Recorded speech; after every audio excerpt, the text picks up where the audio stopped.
چلیں جی ادھر سے جی، ایک منٹ اس طرف سے چلیں جی، ایک سیکنڈ جی، نو نو ہمارے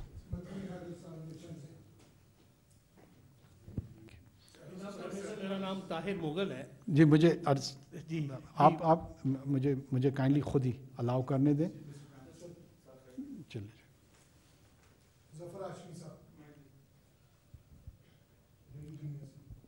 سر میرے سارے دوست ہیں، ذرا ظفر ہاشمی سر، روزنامہ دنیا سے. سر یہ جو اب موجودہ صورتحال ہے، افغان جو غیر قانونی تارکین وطن تھے ان کے حوالے سے جو پالیسی حکومت کی، اور آپ نے ابھی جو اسٹیٹمنٹ دی اس سے لگ رہا ہے کہ پاکستان اور افغان عبوری حکومت کے درمیان اب شاید تعلقات جو ہیں وہ کچھ زیادہ بہتر نہیں ہیں. تو یہ آپ فرمائیے گا کہ ان تعلقات کو بہتر رکھنے کے لیے، کیونکہ افغانستان کے ساتھ ہمارا تعلق بہتر ہونا بہت ضروری ہے جو حالات چل رہے ہیں اس وقت ارد گرد میں، تو حکومت کیا کر رہی ہے کہ تعلقات بھی برقرار رہیں، ان میں خوشگواریت رہے اور بگڑنے نہ پائیں آپس کی دوستی جو ہے، اور یہ مسئلہ بھی جو ہے اس کو احسن طریقے سے حل کر لیا جائے. تو اس حوالے سے کوئی سفارتی سطح پہ کوششیں ہو رہی ہیں تعلقات کو خیر سگالی کے جذبات پہ رکھنے کے لیے؟ دیکھیں، اسٹیٹمنٹ میں نے پورا بیک گراؤنڈ ایکسپلین کیا کہ یہاں سے مختلف وفود تواتر کے ساتھ جاتے رہے ہیں پریویس گورنمنٹ میں، اس سے پہلے حکومت میں. ہمارے ریاستی اداروں کے سربراہان وہ ان کے ساتھ انگیج ہوتے رہے رسمی طور پر، غیر رسمی طور پر. اگر اس کے باوجود وہاں سے کوئی مثبت اشارے یا مثبت اقدامات نہ آئیں تو ظاہر ہے پاکستان کو بھی اپنے رویے پہ نظر ثانی کرنی پڑتی ہے، اور کر رہا ہے اور کرے گا انشاءاللہ. مجھے یہ امید ہے کہ اب شاید ہمارے تعلقات پہلے سے زیادہ بہتر ہوں. وہ اس لیے بہتر ہوں گے کہ اس سے پہلے تمام جو پالیسیز یا ایڈوانٹیجز تھی وہ فار گرانٹیڈ لی گئی. اب جو ہے ہم اور افغانس جو ہیں وہ ایک دوسرے کے رویے میں کیا امیدیں ایک دوسرے سے رکھنی چاہیے، کیا ایکسپیکٹیشنز رکھنی چاہیے، اور اس کے نتیجے میں کہاں کہاں ہمارا دائرہ ہے. میرے خیال میں ان دائروں میں جب ہم واپس لوٹ کے آئیں گے تو زیادہ نارمل تعلقات ہمارے ہوں گے. ایک منٹ اس طرف سے چلیں جی، بیٹھے رہیں. اس حوالے سے ایک تو لوگوں کی شکایت آ رہی ہے، اس بارے میں میں آپ سے بات کرنا چاہوں. دوسرا یہ ہے کہ آپ نے سینٹ اور اسمبلی میں ہمیشہ پارلیمنٹ کے مشترکہ اجلاس میں ایک بات کرتے تھے. آپ کہتے تھے ہم نے ہاؤس ان آرڈر کرنا ہے، اپنے گھر کو درست کرنا ہے تو ہم آگے بڑھ سکتے ہیں. اب لگتا یہ ہے کہ تمام ادارے ایک پیج پر ہیں اور اپنے گھر کو درست اور اپنے ہاؤس ان آرڈر کرنے کی طرف جا رہے ہیں. قوم یہ جاننا چاہتی ہے کہ یہ پالیسی برقرار رہے گی. اور دوسری یہ ہے کہ سر پشتون تنظیموں اور جماعتوں کی جانب سے یہ شکایات آ رہی ہیں کہ افغان مہاجرین کی آڑ میں پختونوں کو اور پشتونوں کو بعض جگہ پہ ہو سکتا ہے اسلام آباد میں بھی سر مظاہرہ ہوا ہے، تو ان شکایات کے ازالے کے لیے بھی کوئی میکانزم ہے؟ دیکھیں، میں خود پشتون ہوں، اور کسی بھی پشتون کو جو پاکستانی پشتون ہیں ان کو اس پالیسی کے تحت ٹارگٹ کرنا قطعاً قابل قبول نہیں ہے. یہ کسی صورت میں نہیں برداشت کیا جائے گا. کیبنٹ میں اس پالیسی کی ٹرانسلیشن ہوئی. ہم نے چاروں صوبائی جو آئی جی پیز ہیں اور چیف سیکرٹریز ہیں ان کو اس سلسلے میں پالیسی کی ڈائریکشن دی ہے.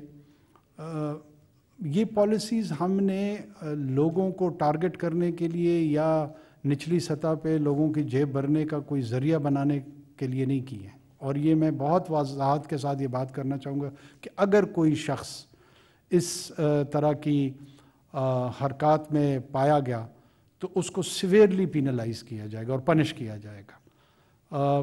پشتونوں کا پاکستان کی ریاست میں جو پاکستانی پشتون ہیں ان کا اتنا ہی حق ہے جتنا پنجابیوں کا ہے، جتنا سندھیوں کا ہے، جتنا بلوچوں کا ہے، جتنا گلگتیوں کا ہے.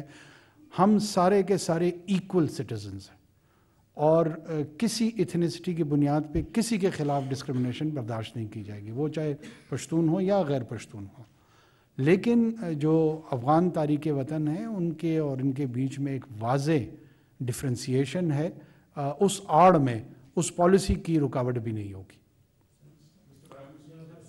ایک سیکنڈ جی، نو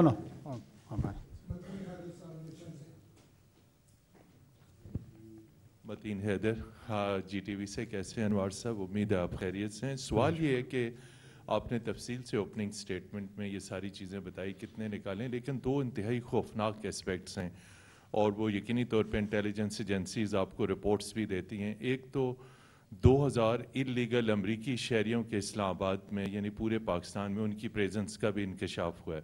اس کے ساتھ ساتھ جو 25,000 افغان سٹیزنز ہیں جن کو ریلوکیٹ کرنا ہے یورپ اور امریکہ میں، وہ ہائیلی ٹرینڈ ہیں، فارمر انٹیلیجنس آپریٹیوز ہیں، فیسیلیٹیٹرز ہیں، اور رپورٹس یہ ہیں کہ پاکستان کی سلامتی کو ان سے بھی خطرہ ہے، اس لیے کہ وہ انتہائی مشکوک سرگرمیوں میں. اس حوالے سے امریکہ کا پاکستان کے اوپر بے پناہ دباؤ ہے. وزیر خارجہ کو کالز آئی ہیں اور دیگر سیکیورٹی اداروں کے سربراہوں کے ساتھ امریکی رابطے میں. آپ سے ڈونلڈ صاحب مل چکے ہیں، تو یہ بتائیے کہ آخر ہمارا ان کے بارے میں موقف کیا ہے؟ وہ بالکل ان ڈاکومنٹڈ ہیں، ان کو ہم نکال رہے ہیں، ان کو ہم نہیں نکال رہے، چونکہ امریکنز کہہ رہے ہیں ان کے لیے ٹائم ہمیں زیادہ چاہیے، اور اس سے ظاہری بات ہے ہمیں ان کی اس قسم کی پریزنس پہ تشویش بھی ہے. تو اس حوالے سے بتائیے گا یہ جو امریکنز ہیں، یہ جو افغانی ہیں جن کو ریلوکیٹ کرنا ہے امریکہ کی طرف، اس حوالے سے پاکستان کا موقف. اور ذرا سا یہ بھی بتائیے جو طالبان پارا چنار کی طرف اس وقت جلگار کیے ہوئے ہیں، پارا چنار بھی پاکستان کی ٹیریٹری ہے اور وہاں پہ ابھی تک جو کلیشز ہیں وہ چل رہے ہیں، تو وہاں پہ بتائیے گا کہ سیکیورٹی ادارے وہاں پہ اپنے پاکستانی سٹیزنز کے تحفظ کے لیے کیا کر رہے ہیں. بہت شکریہ. ایک تو جی جو تعداد آپ کو بتائی جا رہی ہے، پاکستان کے اوپر کسی قسم کا کسی کا کوئی دباؤ نہیں ہے. یہ ایک اپنے ذہنوں سے نکال لیں کہ پاکستان پہ امریکہ یا کوئی اور ملک دباؤ ڈال سکتا ہے. کیوں دباؤ ڈالے گا اور کیسے ڈالے گا، کیا کرے گا؟ پاکستان کے خلاف کوئی ملک اعلان جنگ کرنے جا رہا ہے؟ یہ مجھے سمجھ میں نہیں آتی ہے کہ ہمارے جو مختلف حضرات ہیں ان کے ذہنوں میں اس طرح کے سوالات کیوں ابھرتے ہیں. کئی ممالک جیسے ہم مختلف ممالک کے ساتھ درخواست کرتے ہیں، ان کو ریکویسٹ کرتے ہیں، اسی طرح باقی دنیا کی بھی ہمارے پاس ریکویسٹس آتی ہیں. ان کی ریکویسٹ کو پاکستان کے حوالے سے دباؤ کا نام دینا میرے خیال میں تھوڑی سی جاتی ہے. پاکستان نہ کسی کا دباؤ لیتا ہے، نہ پاکستان کسی کا دباؤ لے گا. 25,000 افراد، 35,000 افراد، 50,000 افراد ہائیلی ٹرینڈ ہے، نان ٹرینڈ ہے، ان میں سے کوئی نان ڈاکیومنٹڈ نہیں ہے. یہ وہ لوگ ہیں جو کہ طالبان کے ٹیک اوور کے بعد افغانستان چھوڑ کر آ گئے، اور بہت زیادہ امکانات اس بات کے ہیں کہ اگر ان کو واپس بھیجا جائے گا تو ان کی جانوں کو خطرہ ہے. یہ کامن سینس کی بات ہے. ان لوگوں کا ڈیٹا بیس پاکستان کے پاس بھی موجود ہے.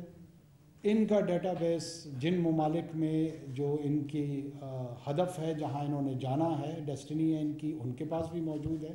یہ ساری ہمارے ساتھ شیئر ہوتی ہیں، اور پاکستان مختلف مغربی ممالک کے ساتھ اس میں معاونت میں ہے. جو لوگ جن کے ساتھ انہوں نے کام کیا ہے وہ اپنے ممالک میں لے جا کر وہاں پر ان کو سیٹل کرنا چاہتے ہیں، تو اس میں پاکستان کا کیا اعتراض ہے اور کیوں اعتراض بنے گا؟ اور یہ وہاں پہ جا کے کس طرح پاکستان کی سلامتی کے لیے خطرہ بنیں گے؟ مجھے مطلب یہ بات کے کسی پہلو کا سمجھ میں نہیں آتا.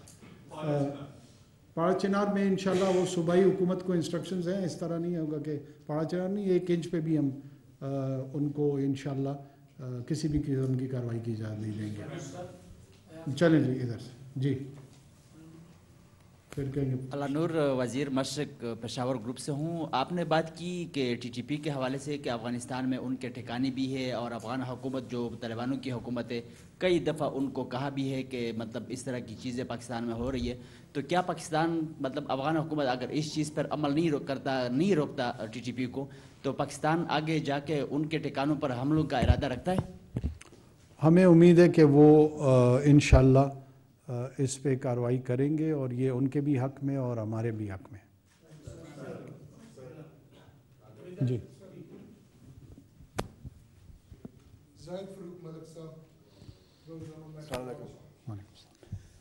سر، جب سے آپ نے یہ افغانز کا سلسلہ شروع کیا ان کو اور غیر ملکیوں کے حوالے سے، ایسے میں ورلڈ کپ بھی شروع ہوا تھا، پاکستان افغانستان سے ہارا، اور دشمن ملک میں جس طرح جو صورتحال ہوئی، جس طرح انہوں نے منایا، کیا ہم نے اس کو کاؤنٹر کیا، لوگوں کو بتایا؟ ہمارا سائبر کرائم ونگ بھی ہے، باقی بھی ہے، جو پاکستان کے خلاف ایک مہم شروع کی گئی ہے کانٹیسٹ کے اندر، اس میں کہ آپ نکال رہے ہیں اور ہم نے آپ کو ہرایا، اور اس طرح کی بہت ساری پوسٹیں آپ کی نظر سے، تو کیا اس کے تدارک کے لیے بھی ہم نے کوئی کام کیا؟ دیکھیں یہ سپورٹس میں اس طرح کی چیزیں ہوتی ہیں، میرے خیال میں سپورٹس کو سپورٹس کے اسپرٹ میں ہی رکھنا چاہیے. یہ کوئی پاکستان کے خدا نخواستہ سلامتی پہ کوئی حملہ نہیں تھا. بہت سارے ایسے لوگ بھی ہیں جو کہ پاکستان سے انہوں نے کرکٹ سیکھی ہے، ان کی ٹیم بھی یہیں سے ٹریننگ انہوں نے لی ہے. اس ماحول میں ہو سکتا ہے کہ ایک سوشل رسپانس ان کی طرف سے ہو، ہماری طرف سے بھی لوگوں نے کی ہے.